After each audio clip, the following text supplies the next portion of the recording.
السلام عليكم ورحمة الله. الحكاية كيسة. صيد الجراد د ملخانو ښکار. صبي مرة كان يصيد الجراد. یو وخت یو ماشوم و چې ملخان به یې ښکارول.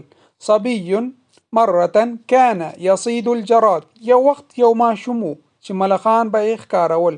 صبي ماشوم مرة یو وخت كان و يصيد چې ښکار به یې کوو الجراد ملخان. جراد ملخان. دی ماشوم به دا ملخان ښکارول. صبي ماشوم ته وای مرة یو وخت یا یو کرتی کان او ماضی کې یصید مضارع چې ښکار به یې کوو الجراد ملخان به ښکارول. فنظر اقربا فظن انها جرادة كبيرة. فنظر اقربا فظن انها جرادة كبيرة. نو یو لړم یې ولیدو او ګمان یې وکړو چې هغه یو غټ ملخ دی. فنظر نو نظر یې وکړ اقربا لړم فظن نو ګمان یې وکړ انها چې دا جرادة یو ملخ دی کبیرة غټ. جرادة ملخ کبیرة غټ. فظن ګمان یې وکړو اقرب لړم ته ویل کیږي. فنظر نظر یې وکړ فنظر نظر یې وکړ اقربا لړم ته. فظن او ګمان یې وکړ انها چې دغه لړم جرادة ملغ دی کبیرة غټ چې دغه لړم یو غټ ملغ دی. فمد يده ليأخذها ثم تبعد عنها. فمد يده نو لاس ور اوږد کړ ليأخذها چې راوایخلي.